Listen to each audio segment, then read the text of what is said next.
Bonjour, c'est Romain Barras pour Athlètes Mondiaux. Hello, bienvenue dans ce nouvel épisode du podcast Athlètes Mondiaux, le podcast 100% athlète qui donne la parole aux meilleurs athlètes du monde. Aujourd'hui, j'ai le plaisir d'accueillir Romain Barras, champion d'Europe du décathlon en 2010 à Barcelone et 4e des Jeux de Pékin en 2008. Romain a arrêté sa carrière en 2016, il est désormais directeur de la haute performance à la Fédération française d'athlétisme. Bonne écoute.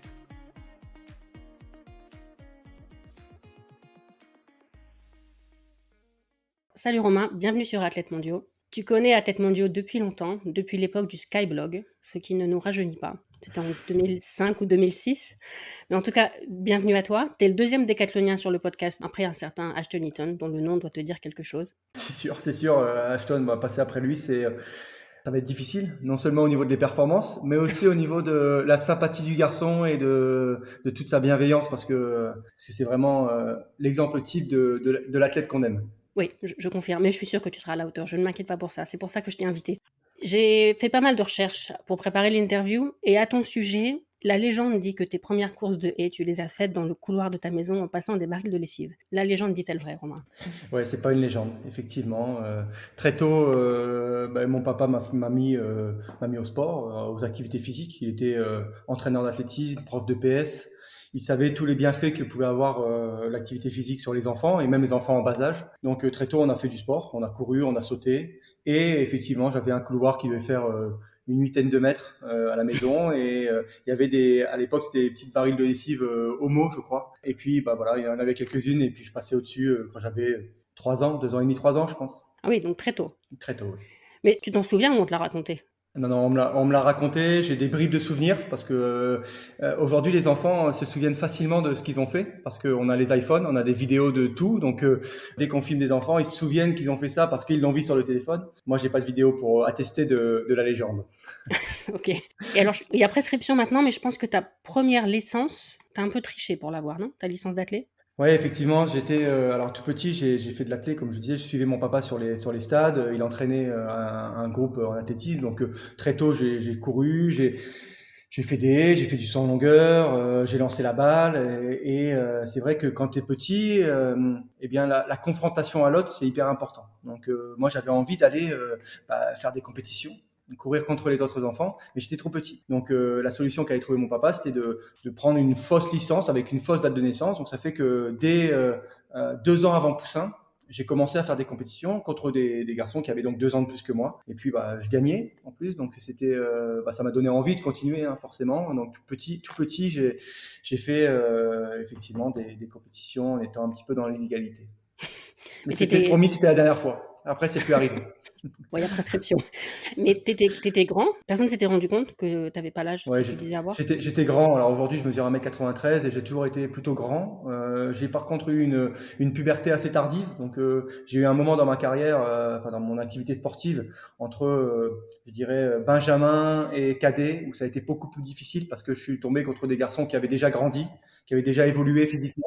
Moi, j'ai mis un peu plus de temps. Mais par contre, j'ai toujours été plutôt grand en taille par rapport à ma maturation physique. Et quand t'avais des difficultés, t'as pas eu envie d'arrêter? Si, si, si, oui, bien sûr, j'ai été touché d'autres sports, mais c'est aussi ce qui fait ma force aujourd'hui, c'est que j'ai été faire du volley, j'ai été faire du basket, et j'ai toujours aimé les sports co, donc je m'étais tourné un peu vers les sports co, mais entre la pression de mon papa qui me disait quand je faisais du basket, tu cours mal, regarde, tu lèves plus les genoux parce qu'il y a le ballon devant toi, donc tu sais plus courir, reviens faire de l'athlétisme. Et puis aussi les copains que j'ai pu me faire au fur et à mesure en athlétisme, eh bien ça fait que je suis revenu vers l'athlé sans forcément avoir en tête des performances, mais simplement pour être avec les copains sur le stade, faire les entraînements du samedi et du mercredi après-midi. Et c'était ça qui a fait vraiment que j'ai aimé l'athlé. Et ton papa était prof de sport, mais c'est l'athlète qu'il préférait? Oui, oui, oui, oui. Alors, il avait fait lui aussi beaucoup de sport, mais l'athlé et le décathlon tenaient une place particulière dans son cœur parce que il avait découvert les épreuves combinées très tard dans sa carrière. Lui, c'était un sprinter sauteur en longueur. Ok. Mais l'aspect complet du décathlon sur toutes les épreuves, le fait aussi d'avoir une certaine stratégie dans l'entraînement pour pouvoir caser toutes les épreuves, bah, ça, il aimait ça. Ça, plus toute la préparation physique qu'il y avait autour. Voilà, il estimait qu'avec ce sport-là, ses enfants seraient plus à même d'atteindre une sorte d'anima sana in corpore sano. Tu vois, cet esprit sain dans un corps sain. C'était important qu'on lise, qu'on se cultive, qu'on travaille bien à l'école, mais c'était aussi important qu'on soit investi dans le milieu du sport. Et est-ce que ton passage sur d'autres sports t'a aussi aidé pour l'athlé? Je ne sais pas si tu as écouté l'épisode avec Ashton, mais Ashton dit que les arts martiaux notamment l'ont beaucoup aidé pour l'athlé. Oui, alors moi certainement moins. Je pense que par contre l'athlé m'a beaucoup aidé pour les autres sports. Ok. Et le fait d'avoir fait d'autres sports, ça m'a plutôt ouvert des perspectives pour mon à côté de l'athlé. C'est-à-dire que moi j'ai toujours besoin de faire autre chose à côté de l'athlétisme, et j'ai toujours eu besoin. Et ça m'a permis aujourd'hui d'avoir un niveau correct au volley, un niveau correct au basket, de pouvoir aller jouer avec des copains, et des copains qui sont même spécialistes de ces sports, et donc pas me fermer de porte. Est-ce que tu penses que si tu avais voulu faire carrière sur une épreuve, tu aurais pu? Non. Si tu avais eu envie, non? Non, je pense que j'avais pas les capacités pour être fort sur une seule épreuve. L'athlétisme, c'est un sport vraiment d'explosivité, vitesse. Pour la plupart des épreuves, si je mets le demi-fond à côté, parce que le demi-fond, c'était vraiment pas ma tasse de thé. J'aimais pas ça. Donc, mais si on veut être fort en 100 hauteur, 100 longueur, si on veut être fort en sprint ou sur les haies, il faut un minimum de qualité innée que je n'avais pas, ou ne n'avais pas assez. Je manquais de pied, notamment, tu sais, cette qualité de rebond sur la piste. Et donc, sans ça, ça aurait été compliqué pour moi de réussir à m'exprimer dans une seule épreuve. Par contre, j'avais certainement une qualité que d'autres ont, hein, mais que moi j'ai réussi à cultiver, c'était le goût de l'effort, le goût du travail, l'abnégation. Ça, j'ai toujours aimé m'entraîner. J'ai toujours aimé aller sur le stade, faire beaucoup, passer des heures à essayer de comprendre comment faire mieux. Et c'est certainement ça qui a fait que j'ai réussi à avoir des performances qui étaient correctes en décathlon. Je t'ai entendu dire, mon point fort, c'est de pas avoir de points faibles, mais mon point faible, c'est de pas avoir de points forts. J'avais quand même des points faibles parce que je j'avançais pas beaucoup sur 100 mètres quand même, hein. Je commençais le décathlon avec un bel handicap, puisque mon record c'est 11 secondes 02. Quand on voit aujourd'hui les décathloniens qui sont régulièrement autour de 10,50, ça fait quand même un sacré nombre de points à rattraper par la suite. Mais par contre, effectivement, j'avais un profil un peu à la Kevin Mayer, mais avec moins de qualité physique. Donc, euh, donc avec tout un petit peu moins bien que lui. Tout le monde est moins doué physiquement que Kevin. Il y a pas grand monde qui... Alors Kevin, je pense qu'il y a beaucoup, lui aussi, il y a des décathloniens et des athlètes qui ont plus de qualité physique que lui. Par contre, Ok. lui, il a cette capacité de coordination et d'intelligence motrice qui font qu'aujourd'hui, c'est le meilleur décathlonien du monde parce que il comprend très très bien le geste, et il arrive à avoir ce transfert entre ce qu'il peut faire en musculation ou ses qualités physiques et puis son geste technique qui est presque parfait. Quand on le voit faire des haies, quand on le voit lancer le javelot, il est presque meilleur techniquement que certains spécialistes, alors qu'il y passe presque 10 fois moins de temps, quoi. Ouais. Donc voilà, et moi j'étais un petit peu dans son profil, mais la version, enfin l'ersatz, quoi, le truc moins bien. Et tu penses qu'on peut se permettre d'avoir combien de points faibles pour être bon décathlonien? Je pense on peut avoir des points faibles, mais on peut pas avoir de gouffre. On peut pas avoir d'épreuve qui est rédhibitoire. Donc aujourd'hui, tout dépend aussi du point fort, des points forts que tu as à côté de ton point faible. Il faut pas en avoir de trop, hein, ça c'est sûr que. Mais c'est toute la difficulté d'entraînement en décathlon, puisque tu vas devoir réussir à renforcer tes points forts, puisque c'est ces épreuves qui te permettent de marquer beaucoup de points, d'être en confiance sur un décathlon, mais aussi d'aller dans certains meetings côtoyer des spécialistes. Mais à côté de ça, il faut trouver le temps pour réussir à combler les points faibles. La plupart du temps, effectivement, il est plus facile de combler des points faibles, je dirais techniques, donc en jouant sur la perche, par exemple. À la perche, travailler techniquement la perche, quand c'est pas un problème d'appréhension, de piquer, d'avoir peur de sauter, ça se comble enfin pas facilement, mais ça se comble par le travail. Les lancers, ça demande du temps, mais ça se comble aussi par le travail. Par contre, quand c'est un point faible qui est plus lié à des qualités physiques, quand on fait 7,20, 7,30 en longueur, pour faire 8 mètres, c'est beaucoup plus compliqué, quoi. On peut faire n'importe quel double ciseau enseigné par le meilleur entraîneur du monde, ça va pas forcément faire aller gagner 70 ou 80 cm. Ouais. Tu as été champion du monde universitaire à Daegu en 2003, l'année des Mondiaux de Paris où tu n'étais pas, du coup. Mais ça s'est pas joué à grand-chose, ta participation aux Mondiaux de Paris. Si tu peux nous raconter un peu dans quel état d'esprit t'es allé à Daegu, parce que bon, t'as gagné, mais je suppose que tu aurais préféré être à Paris à la place. Ouais, complètement. C'était tout à fait la même période, les championnats du monde universitaire et les championnats du monde de Paris 2003. Moi, ce qui s'est passé dans cette saison, c'est que j'étais en accession au plus haut niveau. Forcément, j'y pensais au championnat du monde de Paris. Je savais que ça serait un peu dur. J'avais fait la Coupe d'Europe à Bressanone. C'était ma première Coupe d'Europe en Italie, et je fais mes premiers 8000 points là-bas. Je fais 8000 ou 009, je sais plus. Mais en tout cas, je fais mes premiers 8000 et j'étais très content. J'étais le premier Français. Et il y avait un deuxième Français qui s'appelait Laurent Hernu, qui lui était un peu plus en difficulté sur le début de saison, mais qui lors des championnats de France a réalisé les minima largement. Donc, qui gagne sa place à Paris.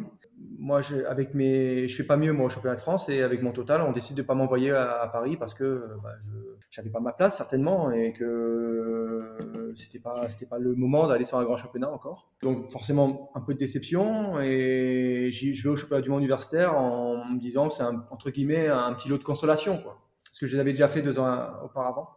Et puis là-bas, il y avait vraiment une très bonne ambiance dans l'équipe de France, en général. Volleyeurs, volleyeuses, les athlètes. Vraiment, on a passé vraiment un super moment et j'ai pris ça un peu à la rigolade sur le décathlon, en me prenant vraiment énormément de plaisir. Et puis, je fais 8196, qui m'aurait ouvert une place de finaliste, je crois, sur les championnats du monde de Paris 2003. C'est un petit regret parce que je savais que j'étais en forme, j'aurais pu faire quelque chose de bien, mais ma carrière aurait été aussi différente, donc peut-être même ma vie. Donc c'est ça une carrière, c'est fait d'apprentissage. Et il faut simplement saisir les opportunités que nous offre la vie et puis l'athlétisme. Et tu gardes quel souvenir des Jeux d'Athènes l'année suivante? Tu finis 13e là-bas? Ouais, C'est ça? 13e, premier Jeux Olympiques. Alors j'ai eu une saison très compliquée parce que cette année, en 2004, j'avais eu des protusions lombaires.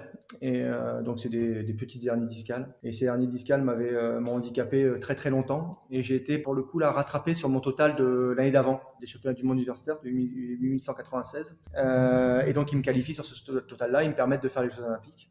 Donc franchement, j'y suis allé plus en spectateur, l'athlète qui vit son rêve de gosse, plutôt que vraiment en acteur de ma performance. Je me souviens qu'on on m'a dit, mais quand tu passes à la télé, en fait, tu rigoles tout le temps, tu souris tout le temps. Mais en fait, ouais, je vivais un truc vraiment exceptionnel pour moi. C'était quelque chose que j'avais rêvé, alors pas de tout petit, mais depuis très longtemps, c'était un rêve de gamin de pouvoir faire les Jeux Olympiques. Parce que moi, dans ma tête, en fait, quand j'ai commencé l'athlétisme, la première chose, c'était de faire les championnats de France élite. Ça, c'était mon gros objectif. J'avais vu ma cousine dans mon club, qui était la première athlète de mon club à faire les championnats de France élite, qui était en Martinique dans les années 90. Et je me disais, il faut que je fasse les championnats de France élite. C'était ma première objectif. Donc, j'ai réussi à le faire. Et puis après, je voyais dans ma région, il y avait un garçon qui s'appelait Gaëtan Bloin, qui faisait du décathlon et qui faisait régulièrement des coupes d'Europe d'épreuves combinées. Donc moi, mon objectif, c'était de faire des coupes d'Europe d'épreuves combinées. Et puis j'ai réussi à le faire aussi. Et puis je me suis dit, tiens, j'aimerais bien faire 8000 points. Puis j'ai réussi à faire 8000 points. Et donc après, c'était des grands championnats. Et donc les Jeux Olympiques, c'est arrivé voilà, au bout un peu de mon rêve. Ouais, j'ai vraiment vécu ça comme un rêve éveillé.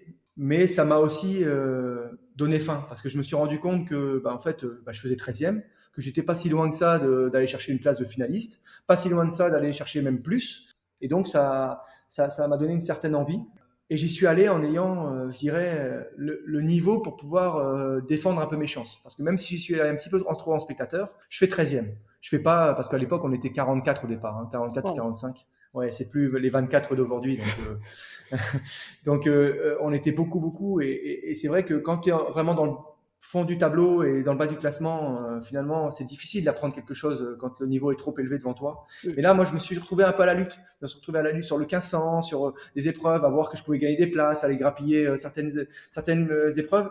Et même si je l'ai vécu comme un rêve éveillé, j'en ai gardé aussi un petit goût amer dans la bouche en me disant, si j'avais fait mieux dans certaines épreuves ou si j'avais été un peu moins attentiste, j'aurais pu aller chercher quelque chose de mieux. Quelque chose de mieux, c'était une place de finaliste. Donc ça m'a donné faim pour la suite.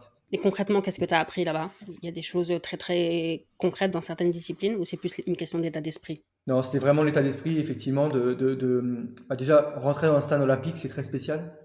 Rentrer dans un stade olympique ou de championnat du monde, c'est-à-dire que, alors nous, le matin, effectivement, il y a pas énormément de monde dans le stade, mais rien que la grandeur des tribunes, le bruit du speaker, c'est des choses que je n'avais jamais vécues. Donc ça, c'est déjà très impressionnant. Et il faut réussir à se mettre dans sa compétition. Ne pas regarder les autres, ne pas forcément regarder le classement et se centrer sur soi-même. Et ça, sur les premières compétitions, c'est pas facile. C'est jamais facile de réussir vraiment à faire abstraction de tout ce qui se passe autour. Parce que les Jeux Olympiques ou une compétition internationale, c'est un stade qui grouille. Ça va dans tous les sens. Il y a des courses, des concours. Tu vois des athlètes que toi, tu as regardé à la télé, qui t'ont fait rêver à la télé, qui sont à côté de toi et qui passent en courant à côté de toi. Et c'est vrai que quand c'est la première fois, tu as envie de profiter de l'instant. Je pense que c'est humain. Et parce que tu sais pas si ça va se reproduire un jour. Et le fait de l'avoir vécu mais d'avoir senti que la performance meilleure était accessible, ça m'a déclenché un petit truc. 4 ans plus tard, à Pékin, tu termines 4e après la disqualification d'un Russe qui est devant toi. Et je t'ai entendu préciser que tu étais devant Roman Sheberley, comme si c'était en soi déjà... Oui, parce que j'ai souvent vécu avec des athlètes que je prenais comme référence. Il faut savoir que, alors je suis pas Julius Yego, le lanceur de javelot, j'ai pas appris sur YouTube, hein, mais par contre, pendant toute ma jeunesse, j'ai beaucoup regardé les cassettes vidéo de Dan O'Brien, de William Moty, du Décasseur de Talence, puis ensuite de Thomas Dvorak, de Roman Chevrolet. Tous ces gens-là, ils ont fait partie de ma construction, tant je dirais mentale que technique, parce que je regardais beaucoup comment ils faisaient. Et donc le fait effectivement à Pékin de finir devant Roman, qui est devant moi avant le 1500 mètres, que je bats sur 1500 et je finis devant lui, en fait, ça a été quelque chose d'assez fort pour moi. Ça montre aussi tout le respect que j'avais pour Roman Chevrolet. Hein. C'était c'est quelqu'un que j'ai énormément respect, comme Thomas Dvorak. Et j'ai eu la chance de les côtoyer, de les avoir comme amis aujourd'hui, hein, de rester en contact avec eux et d'avoir toujours énormément de plaisir quand on se revoit. Mais c'est vrai que Pékin 2008, beaucoup de personnes me disent quand ils voient les résultats aujourd'hui. Alors je fais 5e sur le moment. Pogorelov est disqualifié a posteriori pour fait de dopage. Tout le monde me dit mais 4e c'est la pire des places. Mais moi souvent je dis non, 5e c'est pire que 4e. 6e c'est pire que 5e. Ouais. Moi, j'avais pas l'ambition de finir sur le podium. J'avais pas, pour moi, je m'interdisais rien, mais j'avais pas cette ambition-là. Et de finir 4e ou 5e, c'était déjà une place qui était au-delà de mes espérances. Donc j'étais très content et je me souviens avoir beaucoup pleuré de joie à la fin de ce décathlon et d'avoir vécu un décathlon qui était en plus épique. Parce que après le 100 mètres, je disais c'était un de mes points faibles, mais je crois que je dois être 23e après le 100 mètres. Et pendant tout le décathlon, je fais que remonter. Je suis 17e après la première journée, et puis je suis 7e avant le 1500 mètres, et finalement je finis 5e, même 4e après la disqualification. Donc voilà, ça a été vraiment la remontée fantastique pendant 2 jours. Mais on a l'impression en t'écoutant que tu prends tout comme quelque chose d'inattendu, que presque pas que tu mérites pas, mais que déjà être 4e, c'est génial vu mon potentiel. Je trouve ça très très surprenant parce qu'évidemment que tu as du talent, sinon tu n'aurais pas eu la carrière que tu as eue. Oui, alors c'est vrai que c'est plutôt mon caractère d'être comme ça, de me dire que j'avais pas les capacités pour faire beaucoup mieux, que j'ai pas mal optimisé. Alors je pense que j'aurais pu faire un peu mieux que 8450, j'aurais pu faire 8550, 8006 sur l'optimisation totale ou en m'entraînant un petit peu différemment, mais j'ai pas mal optimisé, notamment avec ce titre de champion d'Europe qu'il fallait gagner le jour J. Mais on y reviendra, donc j'en parle pas plus. Mais c'est vrai que cette place de aujourd'hui 4e aux Jeux Olympiques de 2008, en fait, j'ai une carrière où, dans les années où tu te construis athlète, c'est-à-dire entre minime, cadet, début de junior, j'étais vraiment pas bon. C'est-à-dire qu'en minime, j'étais sur les épreuves qu'on fait au niveau régional, j'étais régulièrement 5, 6, 7e. Je crois qu'en KD1, je dois faire 13e aux régionaux des décathlons à Fény. Donc tu vois, c'est une private jet entre toi et moi, puisque tu connais aussi cette ville réputée pour les épreuves combinées dans le nord de la France. Mais c'est vrai que je fais 13e en KD1 aux régionaux, donc c'est voilà, jamais je pouvais imaginer à cette époque-là me qualifier au championnat de France ou faire un podium au championnat de France. Et c'est ce moment-là où tu construis ton identité. Donc effectivement, quand ensuite j'ai eu des performances qui sont révélées meilleures, tout était du bonus. C'est pas que je m'y attendais pas, mais j'arrivais dans des niveaux que j'ambitionnais pas. Je pouvais le rêver, mais jamais je m'étais dit j'arriverai à faire ça. Et c'est par le travail, par l'entraînement, par petit à petit, en construisant mon édifice petit à petit, je suis arrivé à ces performances. Donc ouais, j'ai toujours eu j'ai toujours été très satisfait de mes performances, même si c'était finaliste au championnat du monde ou proche d'un podium aux Jeux Olympiques. Tu t'entraînais plus que les autres ? Je sais pas si je m'entraînais plus. En tout cas, j'y mettais beaucoup d'investissement. D'investissement psychologique pendant l'entraînement. Et je m'entraînais dans mes périodes où j'étais en pleine forme et pas trop blessé, parce que c'était plus le cas dans la fin de ma carrière, mais je m'entraînais entre 10 et 11 fois par semaine. Mais aujourd'hui, je pense que c'est beaucoup plus qu'un Kevin Mayer sur le stade, parce que moi je faisais beaucoup sur le stade. Kevin fait beaucoup en salle de musculation, en préparation physique. Mais en termes de temps passé, je pense que c'est équivalent à Kevin. Mais c'est ce que font les décathloniens aujourd'hui. Les décathloniens aujourd'hui s'entraînent beaucoup, ils s'entraînent plus de 20 heures, 20, 25 heures par semaine.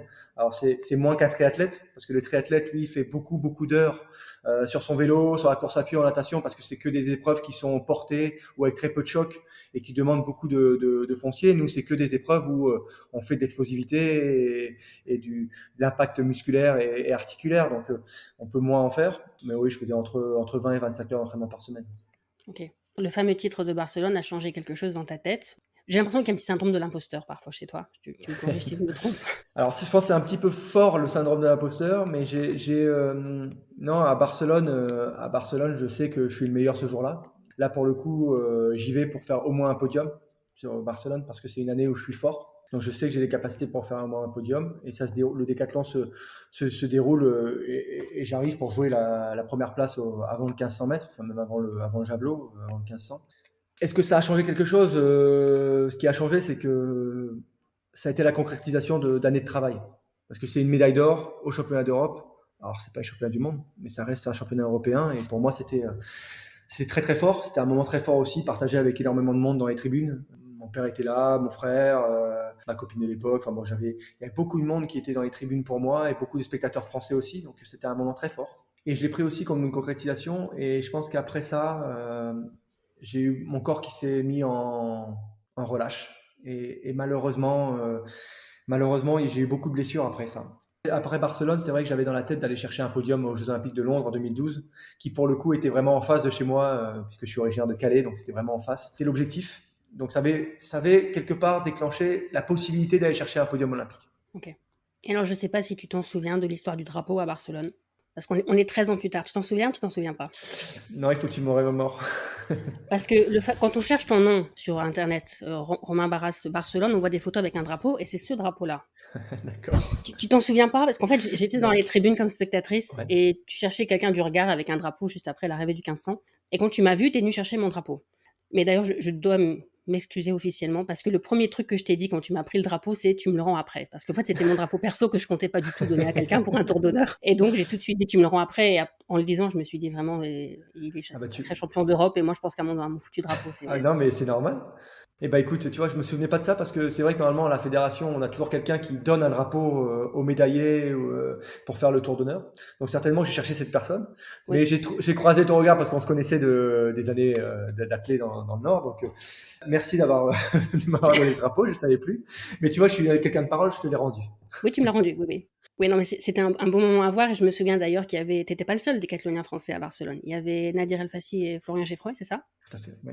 J'imagine que gagner avec les potes, ça rend le moment encore plus spécial. Oui, ça a été vraiment un très gros week-end et je dirais même un très beau championnat, même avec l'avant, la préparation avec Florian et Nadir. Florian, c'était mon meilleur ami. Donc c'est vrai qu'on a passé des moments très très forts. Il a été vraiment présent pour me soutenir parce qu'un décathlon, c'est des moments forts et des moments un peu plus difficiles. Donc il était vraiment présent à mes côtés pour me faire rire, pour déconner, pour repositionner certains moments un peu de doute. Et à la fin, c'est vrai que ce décathlon, il est spécial parce que quand on regarde les images de Berlin 2009, même de Pékin 2008, en fait, moi j'ai toujours été celui qui portait les autres, celui qui venait féliciter le vainqueur, parce que pour moi, finir un décathlon avec ses frères d'armes, ça a toujours été quelque chose de très fort. On finissait l'épreuve ensemble. Et donc, j'avais toujours beaucoup de respect pour celui qui avait gagné et pour même tous ceux qui avaient terminé.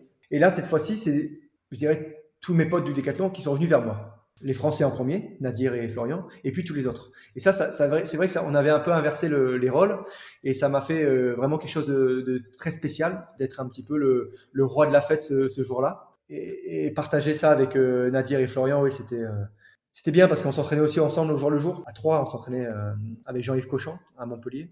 Et donc c'était le groupe d'entraînement qui était là-bas. On avait pas mal de copains du groupe d'entraînement qui étaient venus aussi dans les tribunes. Il y avait quelque chose de vraiment spécial sur ce championnat. Je me trompe ou Thomas Dvorak t'a dit plusieurs fois pendant le décathlon qu'il te voyait gagner toi? C'est ça? Donc Thomas Dvorak qui avait le record du monde avant, qui était très très très proche des 9000 points. J'imagine que quand quelqu'un comme lui te dit ça. Ouais, alors il y avait Roman Chevroleux qui n'était pas là non plus, il était blessé il me semble, et puis Thomas Dvorak qui était lui sur la fin de carrière et qui avait plus ou moins arrêté. Et je crois qu'il travaillait déjà pour la fédération tchèque, et avant le 1500 mètres en fait, il vient me voir, je faisais mon échauffement sur le virage du 400 mètres, avant la ligne du 1500. Il m'appelle, Et en gros, il me dit aujourd'hui, c'est ton jour, quoi. C'est toi qui dois gagner. Et c'est vrai, pour en avoir rediscuté ensuite avec Roman aussi chez Breleux, il me disait, mais moi, je t'ai vu avant la course. J'ai vu Elko Saint-Nicolas, qui était mon adversaire direct sur ce décathlon. Et il me dit, Elko, il était trop jeune. Il avait pas assez envie. C'était toi qui avais envie. Eux, ils l'avaient senti. Voilà. L'expérience. Ouais. Tu as des souvenirs particuliers de ce décathlon-là, des épreuves? Moi, je me souviens assez bien de ce décathlon. Des moments forts comme des moments un peu difficiles. Je me souviens, par exemple, après le lancer de poids, d'un moment où je me retrouve dans la chambre d'hôtel avec entre les deux sessions, et où je dis, mais en fait, j'arrive pas à me transcender. Je savais que j'étais fort, je savais que je faisais des bonnes perfs, des perfs qui étaient correctes, mais j'arrivais pas à me sortir vraiment quelque chose de transcendant pour vraiment faire une perf énorme. Et ça arrive tout de suite après à la hauteur, où je fais 2,04 m, où je bats mon record. Et là, c'est vraiment une très grosse perf. Et donc, c'est vrai que ça c'est marquant. Le lendemain, je me souviens aussi des moments un peu plus faibles, c'est-à-dire quand je finis la perche, je vois Elko Saint-Nicolas qui fait 5,40 m et quelques à la perche. Et moi, j'avais fait 5,05 m. Je dis à Florian, bah voilà, il va gagner. Je vais faire 2. Là, Florian me dit, mais t'es con, quoi. Il reste 2 épreuves. Tu vas d'abord te battre au javelot. Et j'arrive au javelot, et là, il y a une averse phénoménale juste avant le javelot. Et moi, je sais pas lancer le javelot sous la pluie. Et là, je me dis, en fait, c'est contre moi, quoi. Aujourd'hui, c'est vraiment contre moi. Le sort est contre moi. Et ils nous font attendre. On rentre sur la piste. Grand soleil. Ils sortent les machines pour absorber l'eau. Et en fait, la piste sèche à une vitesse incroyable. Et là, je vois je fais, peut-être que c'est pour moi, finalement. Et je fais pas un très bon premier essai. Par contre, au deuxième, j'éclate enfin, je fais un très, très bon jet. Je fais plus de 65 mètres au deuxième. Et là, je rentre direct à la chambre de repos. Et là, il y a tout le stress qui monte, etc. Et puis, on en parle beaucoup avec les coachs. Je pense que je pleure un peu parce qu'il y a tellement de stress. Florian me remonte le moral. Avec Nadir et Florian, on s'échauffe ensemble, mais on n'est pas dans la même course. Donc, c'est un peu compliqué. Par contre, les Hollandais sont tous les deux dans la même course. Il y a des faits qui sont pas très fair-play, parfois en décathlon aussi, même si la plupart du Même temps, en c'est décathlon. assez fair-play. Wow. Ouais, même en décathlon. Donc, j'ai pas trop parlé à Elko parce que Elko, lui, il avait son truc à jouer aussi. Mais par contre, il y a l'autre néerlandais qui vient me voir et qui me dit, si tu veux, qu'est-ce que tu veux faire comme course? Tu veux chercher un chrono? Je fais, moi, je suis toujours à chercher un chrono. Donc, ouais, je voudrais partir sur 4,25. Il fait, super, bah, c'est les temps sur lesquels je veux partir. Si tu veux, on se relaie. Je fais, ok, très bien, super. Moi, dans ma tête, j'ai même pas à me dire, il est néerlandais, pourquoi il veut m'aider, voilà. Et là, la course part, donc on s'était mis d'accord, donc je lance la course, et lui, il passe au bout de 300 mètres pour me relayer, sauf qu'il casse la course. Il se met devant moi et il s'arrête. Il s'arrête parce que Elko est juste derrière moi et que ça permet d'avoir une course un peu plus équilibrée, que sur le premier meeting de la saison, on avait couru avec Elko et qu'il m'avait battu au sprint sur 1500, qu'il a un meilleur record sur moi que sur 400 mètres, donc normalement tout jouait pour Elko. Et moi, pendant les 1000 mètres qui suivent, jusqu'au passage aux 1000 mètres, je me dis, économise-toi. Économise-toi parce que c'est pas normal ça, ce qui se passe. Donc tu vas devoir vraiment mettre tout ce que tu as dans les 500 derniers mètres et leur faire payer ce qu'ils sont en train de faire. Et donc au passage aux 1000 mètres, je pars et j'accélère progressivement. Et là, quand tu parles de souvenirs de ce 1500, en fait, le souvenir que j'en ai, c'est que dans le stade, c'était la nuit, et il y avait les projecteurs du stade. Et en fait, moi, j'avais Elko derrière moi, je savais qu'il ne devait pas me dépasser. Et en fait, à chaque fois que je passais devant un projecteur, j'avais mon ombre qui me dépassait. Et je croyais que c'était Elko qui me dépassait à ce moment-là. Et donc, à chaque fois, je me retourne. Je regarde, qu'est-ce qui se passe? Et puis, à un moment, je me retourne vraiment et je vois qu'il est très loin. Et là, j'ai compris que j'avais gagné. Je célèbre un peu trop dans ma dernière ligne droite, où je m'arrête un petit peu, je lève les bras. Ça, c'est pas trop moi. Je suis pas très fier de ce moment-là, mais bon, voilà, et on est toujours puni un peu. Et je suis puni par ce truc parce que finalement, enfin puni, je fais 8453. C'est exactement le même total qu'Alain Blondel en 1994 à Helsinki, où il fait 8453. Donc aujourd'hui, on a le même total exactement. Mais je pense que j'aurais dû être devant Alain. J'aurais dû être quelques points devant Alain. Sauf qu'aujourd'hui, on est un peu les frères siamois du décathlon français. Bon, ça va, c'est la bonne compagnie. Oui, Mais ça m'a pas choqué le moment où tu célèbres. C'est pas un moment où tu as l'air arrogant, rien du tout. T'es juste content d'avoir gagné. Et on peut comprendre oui. ça, je pense. Oui, non, mais c'est vrai que j'ai toujours été plutôt dans l'humilité, moi, et dans plutôt un côté un peu humble, et ça me ressemble pas trop. Et c'est vrai que c'est peut-être le petit regret, mais encore une fois, c'est noyé dans la masse de très bons souvenirs, donc il n'y a pas de problème là-dessus. Ça me revient maintenant, mais t'as pas fait la une de l'équipe le lendemain? Si, je fais la une, oui, je crois que Je sais pas si c'est pas Il est fou ce Romain ou c'est fou Décathlonien à Romain. la une de l'équipe. Ouais. Je Ouais. pense que Kevin a dû faire la une après aussi, mais Il a dû en faire quelques-unes, ouais. ouais. Non, mais ça fait plaisir quand même. Tu parlais tout à l'heure de tes blessures après.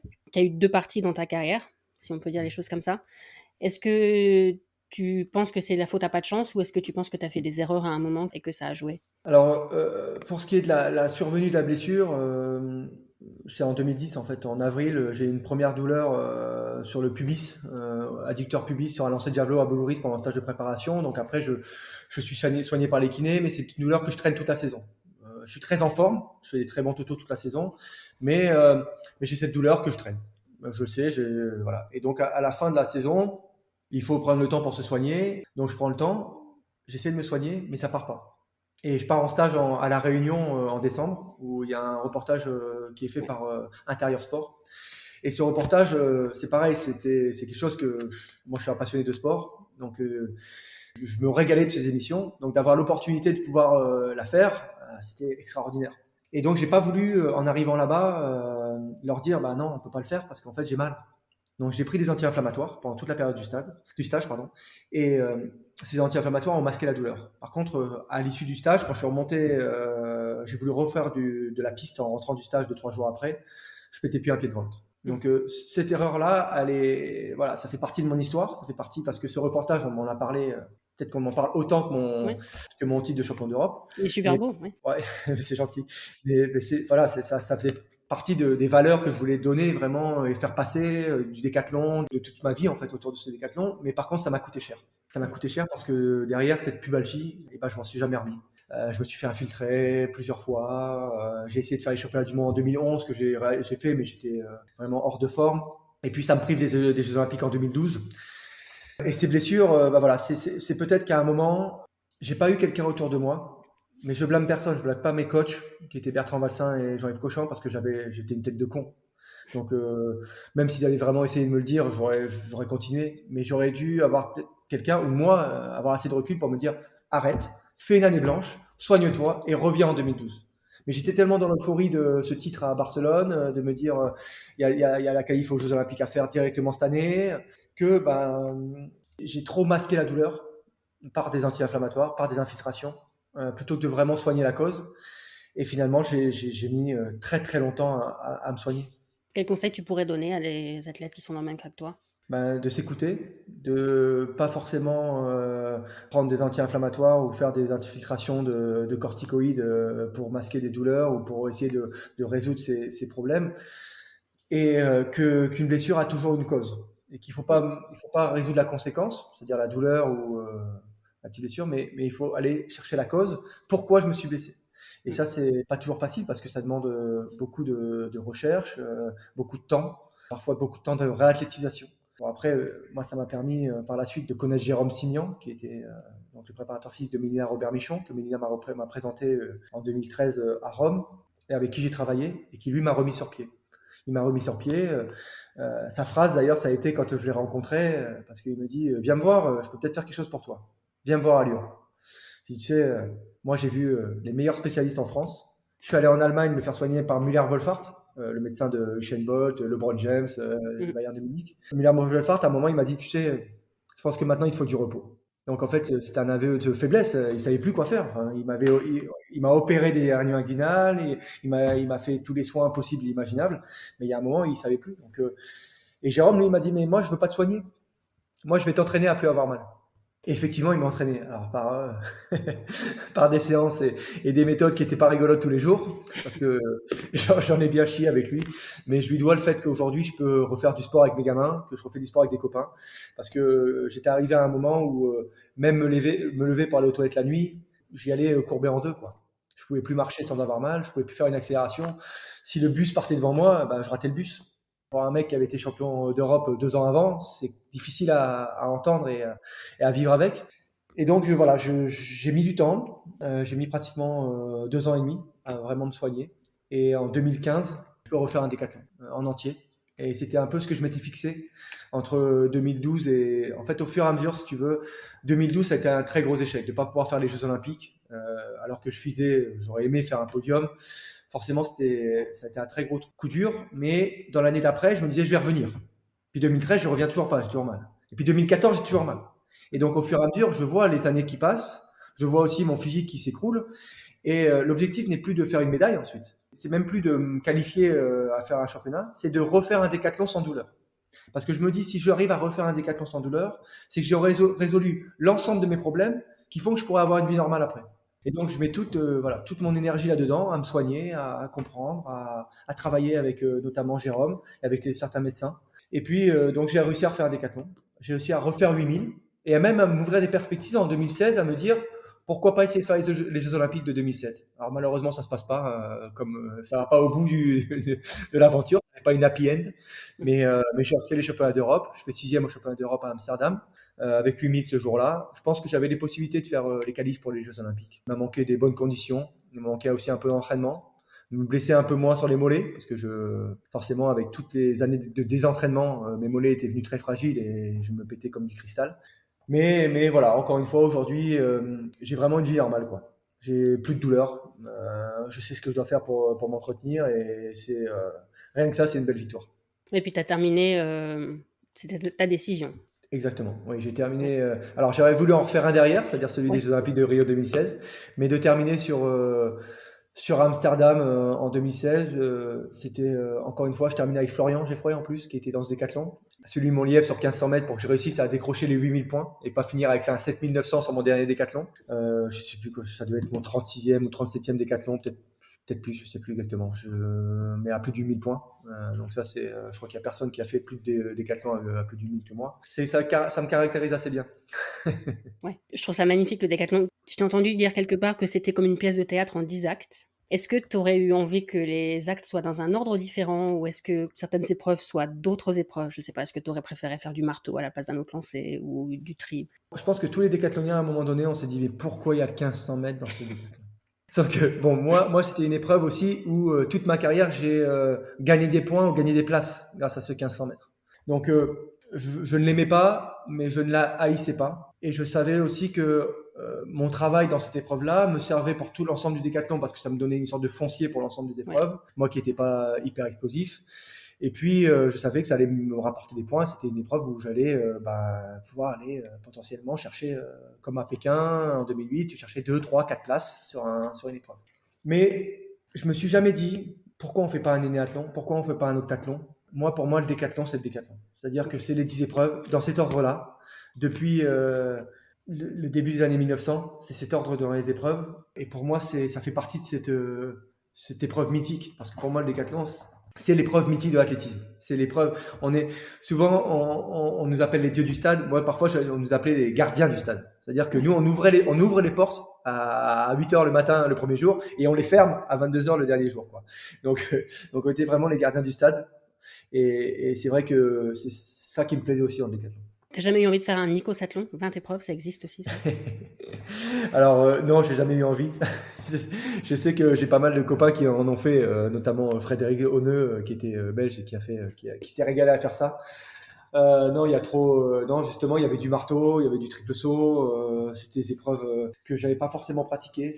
Et je te rappelle, j'aime pas trop les épreuves de fond, un peu trop longues, quoi. Oui, 1500 mètres, c'était bien. Ouais. Le 3000 mètres steeple, le 5000. Non, ça suffit. Le décathlon, c'était bien. Ok. Est-ce qu'il y a des épreuves que tu aimais faire, par exemple, à l'entraînement et moins en compète ou inversement? Non, je pense pas. Alors, j'aimais la compète. J'aimais savoir ce que je valais. J'aimais la confrontation, mais ça s'est un petit peu érodé au fil du temps, au fil de ma carrière. Sur la fin de ma carrière, j'avais plus de mal, notamment entre 2012 et 2016, enfin même 2015-2016. C'est peut-être ce qui me manquait à la fin. C'était ce côté guerrier ou ce côté je vais manger tout le monde. En fait, je venais pour faire ma perf, je venais pour faire mon décathlon, mais je m'étais entraîné dur pour ça, mais j'avais plus envie de démonter tout le monde. J'avais perdu ce truc-là. Peut-être que je m'étais, comme je dis, érodé avec les années de blessure, mais j'ai toujours aimé toutes les épreuves. Alors certaines plus que d'autres. Je n'aimais pas du tout la perche au départ parce que j'étais un froussard, j'avais peur, j'avais les mains moites, j'avais peur de sauter à la perche. J'ai commencé très tard. Mais au fur et à mesure, j'ai appris à aimer cette discipline. J'ai appris à vraiment l'apprivoiser, à être meilleur techniquement, en faire pratiquement un point fort. Donc, c'est quelque chose que voilà, ça ne me dérangeait pas. Le 1500 mètres, j'appréhendais autant les séances de 1500 mètres que la compétition de 1500 mètres. C'est-à-dire que le 1500 me faisait peur parce que je savais que j'allais avoir mal. Mais les séances, c'était dur aussi. Et je savais que j'avais un groupe d'entraînement, moi, où j'avais que des couraillons, quoi. J'avais des Alexandre Anti, des Nadir El Fassi, des Damien Camberlin. Les mecs, ils me menaient toujours la vie dure à l'entraînement. Je gagnais jamais une séance de 1500. J'étais à la traîne derrière eux et je m'accrochais. Donc c'est vrai que c'était dur. Chaque séance était difficile, donc je la voyais aussi un peu comme une compète. Donc c'était voilà. Mais je détestais pas ça. J'appréhendais, mais ça fait partie de l'entraînement. C'était quelque chose qui faisait partie du process. Et j'ai toujours aimé ce process pour arriver à la compétition. Tu as participé plusieurs fois à Gutis et Talence. Oui. Est-ce que dans ces meetings-là, le programme est mieux fait? Parce qu'il n'y a que vous. Est-ce que c'est mieux pensé, je sais pas, les temps de pause entre les épreuves que dans les grands championnats Oui. ou... Ah bah, effectivement, les grands championnats, le gros problème, c'est qu'on est dépendant du reste des épreuves et du programme aussi télévisuel. Donc souvent, on commence très tôt le matin, vers 8h30, 9h. Et puis, on a un temps de pause assez long entre le lancer de poids et le saut en hauteur. Et puis, la hauteur va se dérouler dans la deuxième session de l'après-midi, donc vers 18h30, 19h. Et on va courir le 400, pardon, vers 21h30, 22h. Et on recommence le lendemain matin à 9h. Donc, ce qui est très dur, c'est qu'on finit le 400 à 22h.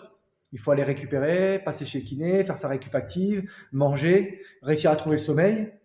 Finalement, tu t'endors vers 2h du matin et tu te relèves. Moi, je me levais toujours 4 heures avant de mon épreuve parce que mon père m'a toujours dit qu'il fallait se lever 4 heures avant, que c'est le réveil du corps, etc. Donc, je me levais 4 heures avant. Donc, je me levais vers 5h, 5h30. Ça fait 3h30 de sommeil, 3h, 3h30 de sommeil. Donc, c'est pas beaucoup pour récupérer. Donc, tu es beaucoup sur les nerfs le lendemain. Et puis, le lendemain, c'est la même journée que la veille, aussi longue.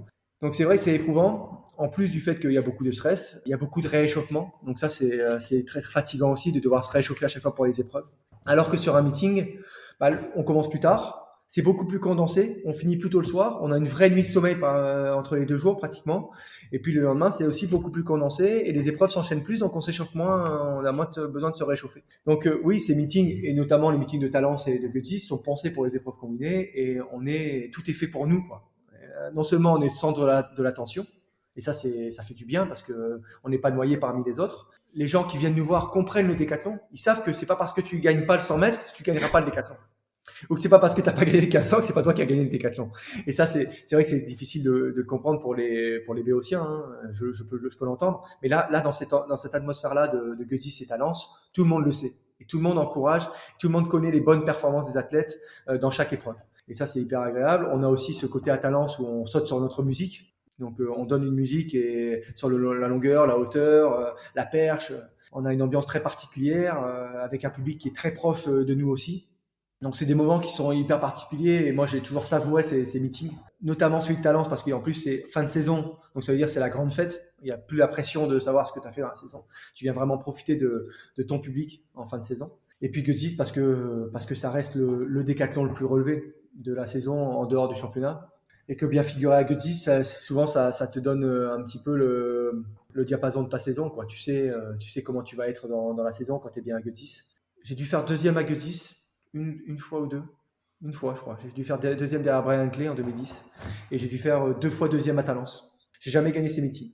C'est un des regrets que j'ai. J'aurais bien aimé gagner un des 2 gros meetings, notamment celui de Talence.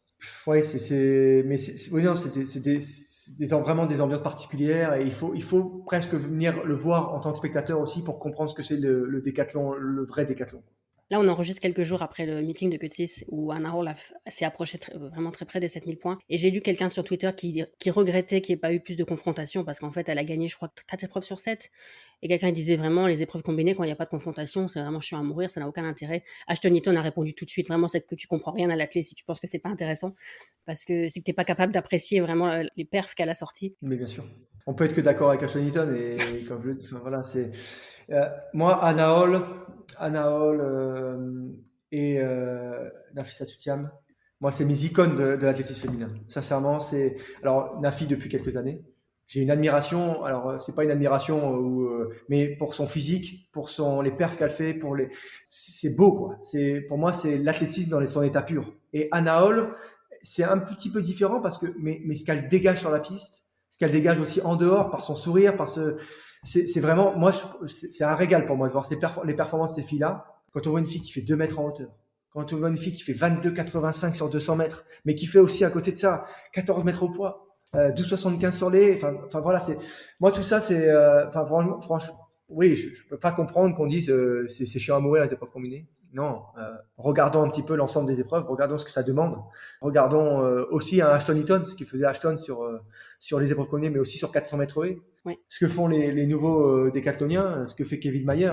Mettons tout ça bout à bout, et rien que de regarder ça, ça donne l'attrait pour les épreuves combinées. C'était aspect complet. Et pourtant, aujourd'hui, dans tous les sports co aux États-Unis, quand ils font les drafts, il y a le combine avant. Le combine, c'est l'ensemble des petites épreuves de tests physiques où tout le monde passe et on compare l'ensemble des épreuves de ces athlètes pour savoir quel est l'athlète le plus complet. Alors ça donne une idée de savoir si on va le recruter ou pas pour le sport. Mais en fait, c'est le décathlon. Voilà, c'est un ensemble c'est des décathlons et l'heptathlon d'ailleurs. C'est l'ensemble des épreuves qui mêlent des qualités physiques différentes et où on sacre l'athlète le plus complet. Et ouais, à Naol, ce week-end à Götzis, moi, ça fait partie des grands moments de l'année, quoi. Ouais. Je ne sais pas si tu as écouté l'épisode avec Nafi, mais Nafi dit dans l'épisode qu'elle ne veut pas que les femmes passent sur le décathlon, que pour elle, c'est 2 épreuves complètement différentes et qu'elle ne considère pas que le décathlon est une version avancée de l'heptathlon. Je la cite. Qu'est-ce que tu penses de ça? Parce que je sais que quelqu'un comme Kevin Mayer, lui, pense que les femmes devraient faire du déca. Moi, que les filles fassent du décathlon, il y a pas de problème pour moi qu'elles fassent du décathlon. Après, qu'on remplace forcément l'heptathlon par le décathlon, ça, c'est pas pour moi, il y aura toujours trop de freins. Aujourd'hui, les meilleures filles du monde, c'est le cas de Nafi, c'est le cas de Anna Hall certainement. Pourquoi elles prendraient le risque d'aller faire du saut à la perche et lui lancer le disque? Elles n'en ont jamais fait. Elles vont se retrouver en confrontation avec des filles qui elles, ont commencé ou en ont fait un peu et donc elles veulent faire du décathlon pour ça. C'est une épreuve différente. L'heptathlon, c'est vraiment, pour moi, c'est effectivement, c'est une épreuve qui est différente du décathlon. Mais je vois pas un remplacement d'une épreuve par une autre. Non, pour moi, les filles, effectivement, c'est l'heptathlon et c'est pour moi très bien comme ça actuellement. Mais ça serait dommage de supprimer le record de Jackie Joyner Kersee, par exemple, ou de dire, bah ça, c'est l'histoire ancienne, on recommence à zéro.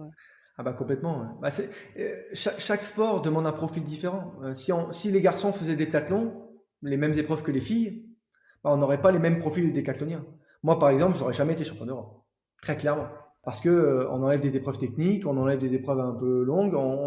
Les filles, pour le coup, une heptathlète fille, c'est une fille qui court vite, est explosive, mais elle n'a pas besoin d'avoir un énorme foncier. Sur 800 mètres, c'est Anna Hall, elle fait 2,02, 2,03, bon, c'est juste incroyable.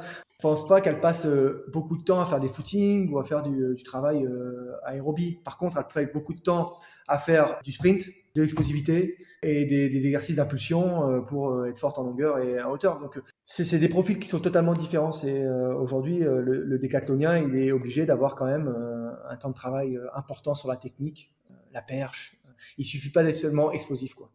Ça demande une palette un peu plus large parce qu'on a 3 lancers, parce qu'il y a la perche et qu'il y a aussi le 1500 mètres qui demande un petit peu, alors même si certains le délaissent un peu, parce que ça demande beaucoup d'investissement pour être et beaucoup de fatigue accumulée, mais en tout cas ça fait partie de l'épreuve, quoi. Donc du profil du décathlonien. Après ta carrière, tu es aussi devenu consultant. Est-ce que tu penses que le fait d'être décathlonien, ça aide pour être un bon consultant? Oui, ça aide. Après, il y a différents profils de consultants.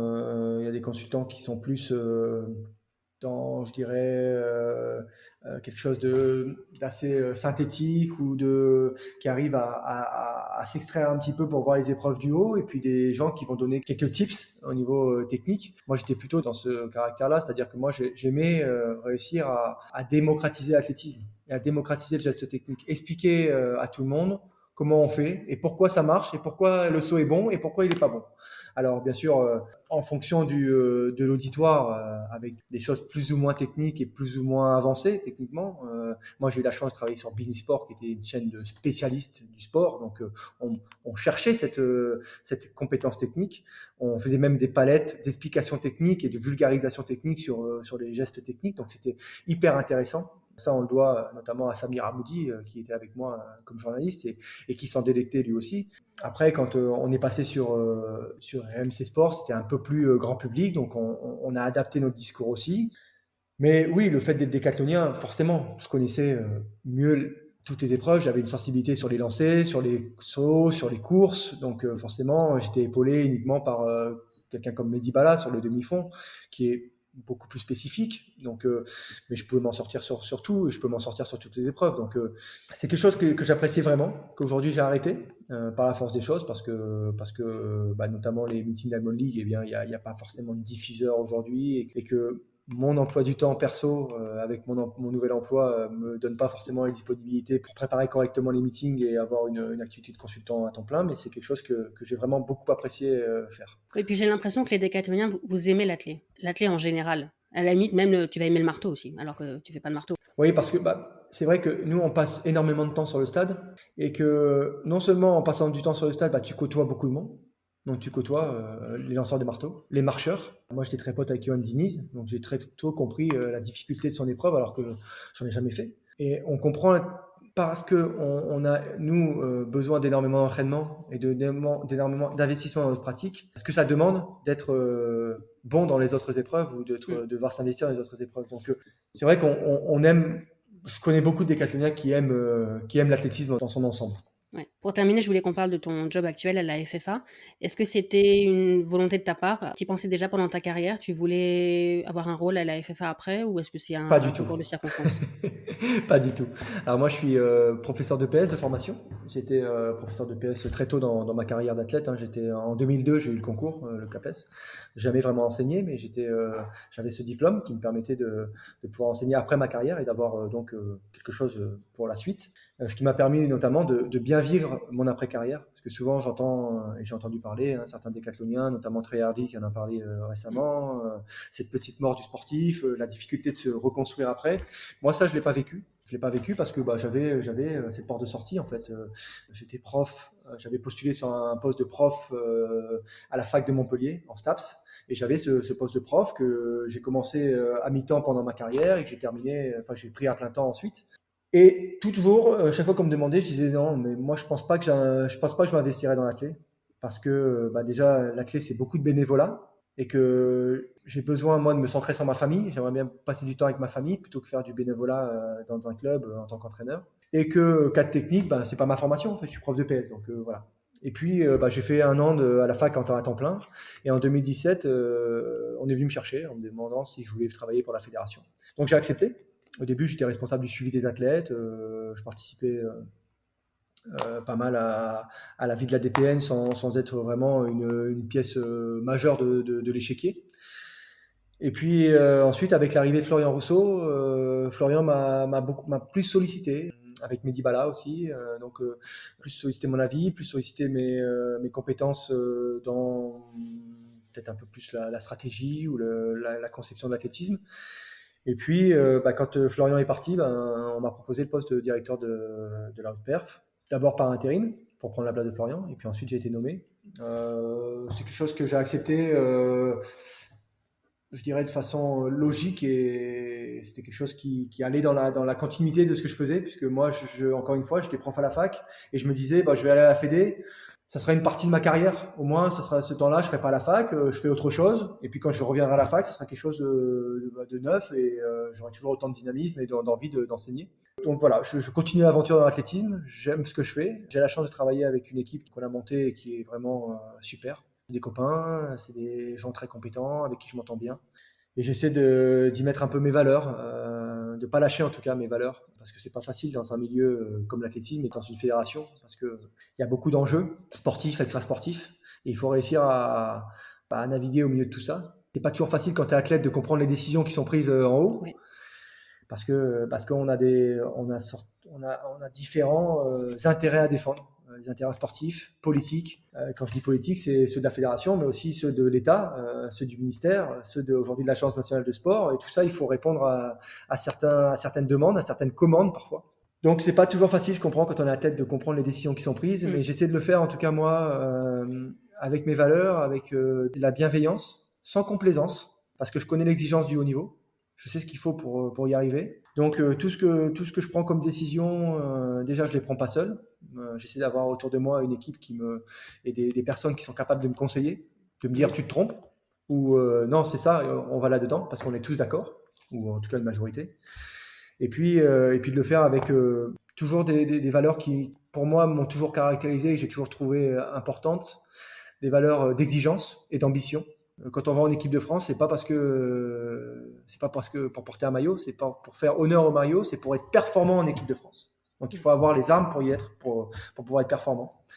Et puis la deuxième chose, c'est l'équité. C'est-à-dire que pour moi, c'est pas plus facile d'être en équipe de France quand tu es sprinter que quand tu es décathlonien. Aujourd'hui, un décathlonien, il faut qu'il soit dans les 24 meilleurs mondiaux pour être en équipe de France. Et ben le sprinter, il doit avoir cette exigence-là aussi. Parce que dans l'équipe de France, on se regarde tous avec la même ambition. On est tous Français en équipe de France. Et pour moi, c'est important d'avoir cette ambition-là. Voilà. Les décisions, je suppose que vous les expliquez aux athlètes concernés, mais est-ce que tu penses qu'il faudrait plus les expliquer au grand public en général? Parce que parfois, c'est mal compris. Oui, alors, ça a été peut-être des choses qui ont été mises en place assez récemment, grâce à la fédération, grâce aussi à ma vision des choses, mais aussi et surtout à la fédération, parce que depuis peu, toutes les sélections des grands championnats sont expliquées. Alors je prends la parole, non seulement au niveau de la presse, mais aussi sur les réseaux sociaux, en expliquant les modalités de sélection, comment elles étaient, et comment on est arrivé à la sélection, en expliquant aussi les petits cas litigieux, pourquoi ils ont été pris ou pas pris, parce que c'est important, comme tu le dis, d'expliquer les choses. Alors les gens peuvent être d'accord ou pas d'accord, mais en tout cas après, c'est aujourd'hui, les personnes qui prennent les décisions, c'est ceux qui sont à la tête du système. Donc on peut être d'accord, pas d'accord, mais j'essaie de les expliquer et d'avoir un argumentaire qui est entendable et objectif. Pour ce qui est des athlètes et des entraîneurs, on fait des choses qui ont été assez peu faites par le passé, c'est-à-dire que on réunit les personnes, on réunit les athlètes, les entraîneurs, on discute, on prend leur avis et on explique ce qui va être fait. Donc, ce qui permet de mieux comprendre. Et comme tu le disais précédemment, ce qui n'est pas compris a priori peut l'être et peut être entendable a posteriori grâce aux explications. Et c'est ce qui s'est passé. Là, on a fait quelques rassemblements, notamment le dernier à Tignes, où on a rassemblé les meilleures athlètes des équipes de France et leurs entraîneurs. Et on a expliqué les minima pour Budapest, on a expliqué les modalités de sélection pour Budapest, les modalités de sélection pour les Jeux, et le pourquoi du comment, les valeurs qu'il y a derrière, les raisons pour lesquelles c'est comme ça. Et en sortant de là, beaucoup d'athlètes sont venus me voir en me disant « Ok, c'est beaucoup plus clair pour nous, et on comprend pourquoi tu fais ça comme ça. » Parce que c'est vrai que la revendication première des athlètes, c'est pourquoi on ne qualifie pas tous les athlètes qui sont éligibles en fait. Et comme à Eugene au Mondial l'année dernière, il y avait une polémique pour la sélection. Voilà, alors Eugene, c'est vrai que ça a été assez particulier, on a dû resserrer la sélection. Quand je te parlais tout à l'heure des enjeux politiques, il y a des enjeux politiques derrière, où on devait faire bonne figure, entre guillemets, après des Jeux Olympiques, où notre rentabilité de médaille n'avait pas été bonne, une médaille pour 63 athlètes, on nous a demandé des comptes. Et donc, pour réussir à faire... aller dans le sens des athlètes et dans le sens de l'athlétisme pour moi, eh bien, il a fallu que je fasse des concessions pour réussir à gagner autre chose. C'est-à-dire que les concessions, ça a été sur Eugene. On a envoyé une équipe, je dirais, resserrée, avec une grosse exigence de performance. Mais encore une fois, je pense que cette exigence de performance est nécessaire. Et quand tu parles aux athlètes qui étaient sur place, ils ont vécu ça d'une manière assez inédite, mais ils ont apprécié énormément le moment d'être entre eux dans une ambiance vraiment très performante, très haute perf, et avec des gens qui étaient dans alors c'est un terme d'éducation nationale, hein, mais c'est le décalage optimal. C'est-à-dire que dans une tâche d'apprentissage, il faut que tu aies un niveau suffisant pour pouvoir la réussir. Si l'objectif que tu te fixes il est trop haut, tu n'y arriveras jamais. Et si tu es trop loin du niveau attendu pour être performant au championnat du monde, tu vas pas apprendre. Tu risques de te décourager. Il y a beaucoup plus de choses que tu te décourages. Et en fait, c'était un peu dans cette idée-là que la sélection était très exigeante. Aujourd'hui, on passe un petit peu à autre chose puisqu'on arrive vers les Jeux Olympiques et qu'aux Jeux Olympiques, c'est entre exigence et représentativité dans le stade, puisqu'il faut pas oublier que cet engouement bleu doit exister dans le stade. Donc, on doit être entre les deux, hein, on doit ménager la chèvre et le chou. Et puis, il faut pas oublier que l'année dernière, on avait 2 championnats. Et ça, c'était l'opportunité. C'est-à-dire que, n'oublions pas qu'effectivement, la sélection a été resserrée à Eugene, mais elle a été très élargie et c'est la sélection la plus large qui a existé à Munich. On était 99 athlètes à Munich. Donc, on a ouvert et on a travaillé sur ce socle des équipes de France qui devait prendre de l'expérience européenne pour ensuite monter sur une expérience mondiale, puis olympique. On avait un temps très court pour construire tout ça, mais disons que c'est des choix qu'on a fait. Qu'est-ce que tu veux dire aux gens qui s'inquiètent du niveau de l'équipe de France, notamment au niveau mondial, quand on voit que dans les derniers championnats, il y a Kevin qui est médaillé sur le décathlon, mais derrière, à Rio, il y a eu de très bons résultats, mais depuis, c'est un peu plus faible. Les gens s'inquiètent. Qu'est-ce que tu veux leur dire ? Moi, je m'inquiète pas, en fait. C'est que, effectivement, il y a 2 façons de voir les choses. Soit on regarde simplement les médailles, et on s'arrête aux médailles, et puis on se dit, il y a Kevin qui fait une médaille.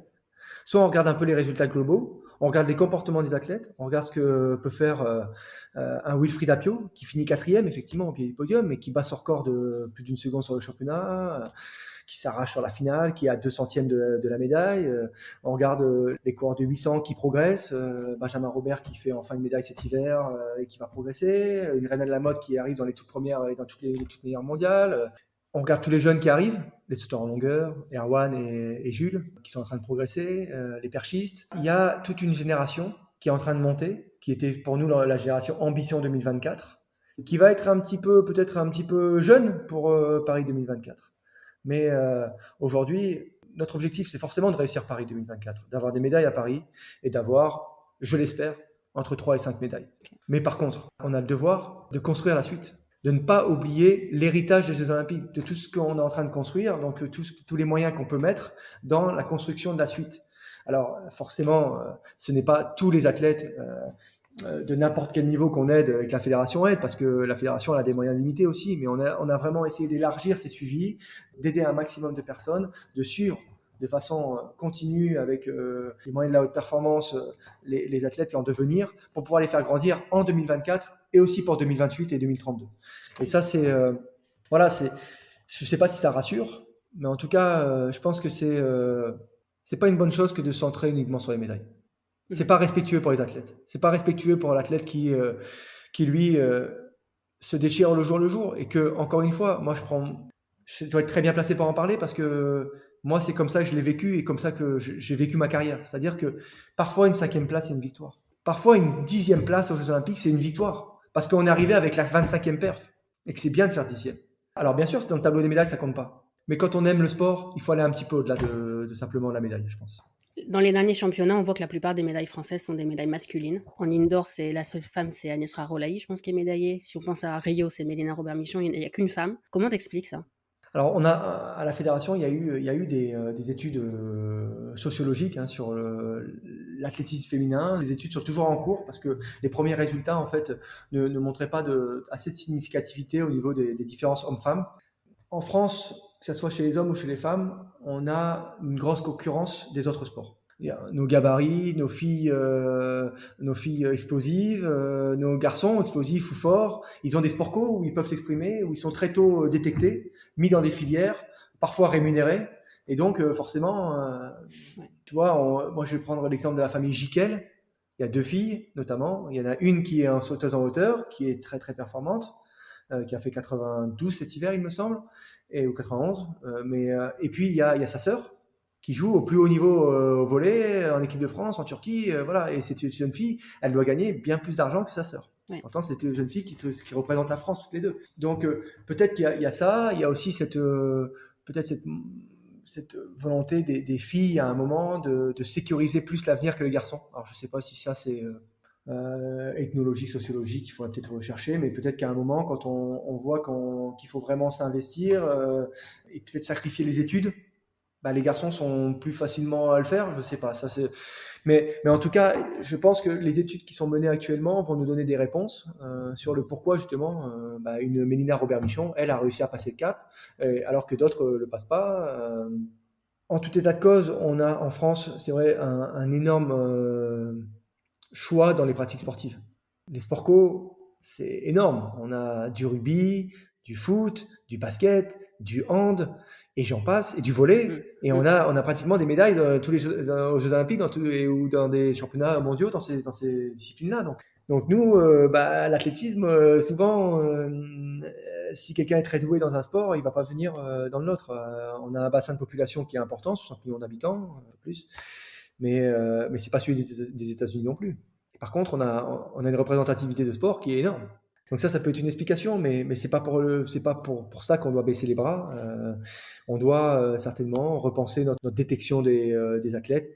Au-delà de la détection, même donner le goût de l'athlétisme aux enfants, en école primaire, au collège, repenser les programmes d'éducation dans ces matières-là, pour donner le goût du sport et le goût de l'athlétisme aux enfants.